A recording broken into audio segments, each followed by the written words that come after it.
আর ঠিক এইখান থেকে দেখুন নিঃসন্দেহে আজকে আবার শিরোনামে উঠে এলো আরজিকর কাণ্ড। তার কারণ একদিকে অভয়ার মার মনোনয়ন পেশের দিন আজকে একেবারে সরাসরি রাজনীতির মঞ্চে প্রধানমন্ত্রী আরজিকর ইস্যু তুলে আনলেন, তার উত্তর দিয়েছে তৃণমূল কংগ্রেস।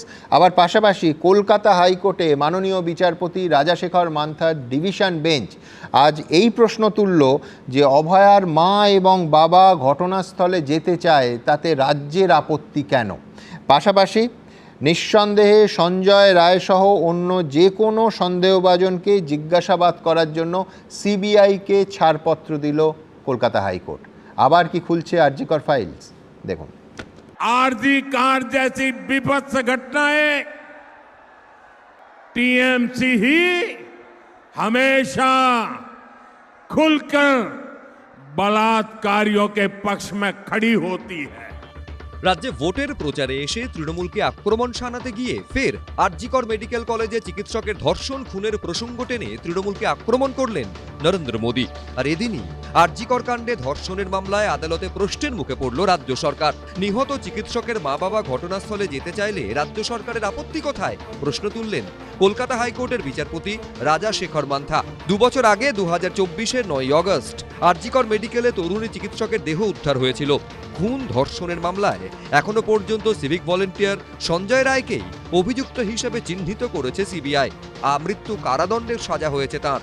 এরই মধ্যে নতুন করে ঘটনাস্থলে যেতে চেয়ে আবেদন জানিয়েছেন অভয়ার মা বাবা। বৃহস্পতিবার বিচারপতি রাজাশেখর মান্থা প্রশ্ন করেন, মৃত চিকিৎসকের পরিবার নতুন করে ঘটনাস্থল পরিদর্শন করতে চেয়েছে, তাতে সিবিআই এর কোনো আপত্তি নেই, তাহলে রাজ্যের আপত্তি কোথায়? সিবিআই যদি তদন্ত এগিয়ে নিয়ে যেতে চায় তাহলে রাজ্যের আপত্তি থাকার কথা নয়।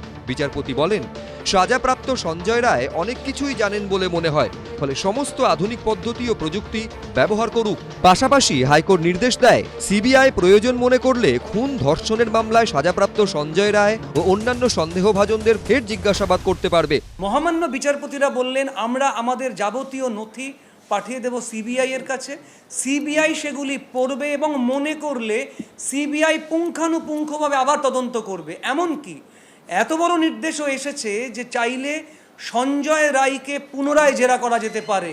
এটা একটা মস্ত বড় অর্ডার। সঞ্জয় রায় যা সাজা হয়েছে যাবজ্জীবন, তাকে পুনরায় জেরা করা, সিবিআই চাইলে পুনরায় জেরা করবে, এত বড় নির্দেশিকাও কিন্তু মহামান্য বিচারপতিরা দিয়েছেন। অবশেষে মামলাটি 12ই মে ধার্য হয়েছে। এর মধ্যে আমরা সিবিআই এর কাছে যাবতীয় নথি পাঠিয়ে দেব, সিবিআই তদন্ত করতে পারে মনে করলে। এবং আজকে মহামান্য বিচারপতিরা বলেছেন, যা ইচ্ছা সিবিআই তাই করতে পারে আমাদের দেওয়া তথ্যের ওপরে ভিত্তি করে। খড়গপুর আইআইটিতে পড়ুয়ার রহস্য মৃত্যুর মামলার প্রসঙ্গ টেনে এদিন বিচারপতি বলেন, ওই ঘটনায় ফরেনসিক বিশেষজ্ঞরা খুনের প্রমাণ দিয়েছিলেন। এক্ষেত্রেও ফরেনসিক রিপোর্ট আরো ভালো করে খতিয়ে দেখার জায়গা আছে। নিহত চিকিৎসকের পরিবার ডিএনএ প্রোফাইলিং এবং অডিও রেকর্ডিং জমা দিয়েছে আদালতে, সেসবও প্রয়োজন মনে করলে খতিয়ে দেখতে পারবে সিবিআই। 12ই মে মামলার পরবর্তী শুনানি। সৌভিক মজুমদার, সমীরণ পাল, অরিত্রিক ভট্টাচার্য, এবিপি আনন্দ। দেখুন, আমাদের পরের প্রতিবেদনে নিঃসন্দেহে লক্ষ লক্ষ সরকারি কর্মচারী এবং পেনশনাররা সবার নজর থাকবেই। তার কারণ একেবারে মঞ্চের ওপর থেকে দেশের প্রধানমন্ত্রী নরেন্দ্র মোদী প্রতিশ্রুতি দিলেন যে বিজেপি ক্ষমতায় এলেই 7ম পে কমিশন কার্যকর করা হবে। আর অন্যদিকে আজই মুখ্যমন্ত্রী বললেন, সরকারি কর্মচারীদের বকেয়া ডিএ দিয়ে দিয়েছি, সমস্ত শিক্ষক শিক্ষিকারাও ডিএ পাবেন। পাশাপাশি দেখাবো बीजेपी सरकार बनते ही यहाँ 7th पे कमीशन लागू करवाएंगे। 25% নিয়ে সরকারি কর্মচারীরা পেয়েছেন। কেউ প্রতিশ্রুতি দিচ্ছেন 7ম পে কমিশনের, কেউ বা মনে করিয়ে দিচ্ছেন ডিএ দিয়ে প্রতিশ্রুতি পূরণের কথা। ভোটের আগে সরকারি কর্মচারীদের মন পেতে মরিয়া সব পক্ষই। बंगाल के सभी सरकारी कर्मचारियों, सभी शिक्षकों और अन्य सेवाओं में जुटे साथियों के लिए आपको इतने वर्षों तक ये निर्मम सरकार ने भयभीत करके रखा है। आप कमल छाप पर बटन दबाइए, बीजेपी सरकार बनते ही यहां 7th पे कमीशन लागू करवाएंगे। সরকারি কর্মচারীদের স্বাস্থ্য স্কিম আলাদা আছে। 25% নিয়ে সরকারি কর্মচারীরা পেয়েছেন। শিক্ষক শিক্ষিকারাও পাবেন। প্রচারের হাতিয়ার সপ্তম পে কমিশন থেকে ডিএ। কেউ প্রতিশ্রুতি দিচ্ছেন, কেউ দীর্ঘ টালবাহানার পর প্রতিশ্রুতি পূরণের কথা বলছেন, কিন্তু তার প্রভাব কি ভোটে পড়বে?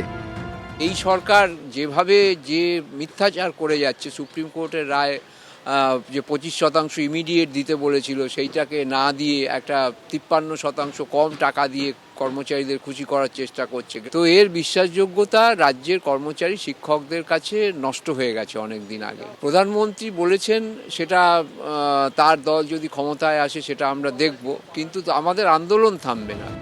বর্তমান চাকুরে থেকে ভবিষ্যতের চাকুরে, প্রতিশ্রুতির বন্যা থেকে কেউই বাদ যাচ্ছেন না। यहां आप लोग जब बीजेपी सरकार बनाने जा रहे हैं तो मैं आपको वादा करता हूं, बीजेपी सरकार बनने के बाद यहां भी रोजगार मेले शुरू कर दिए जाएंगे ताकि नौजवानों को रोजगार मिले, ताकि हजारों की संख्या में जो सरकारी वैकेंसीज है उनको टाइम बाउंड तरीके से भरा जा सके। যুব সাথী করে দিয়েছি, যারা বাকি আছেন তারাও আগামী দিন পাবেন। মনে রাখবেন, আপনাদের জীবিকা সন্ধান করে দেওয়ার দায়িত্ব আমাদের। ক্ষমতায় কে আসবে আর কথা কে রাখবে কোনোটাই জানা নেই।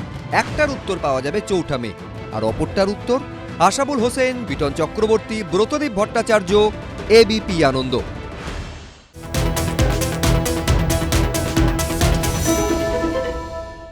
এবিপি আনন্দ, এগিয়ে থাকে, এগিয়ে রাখে।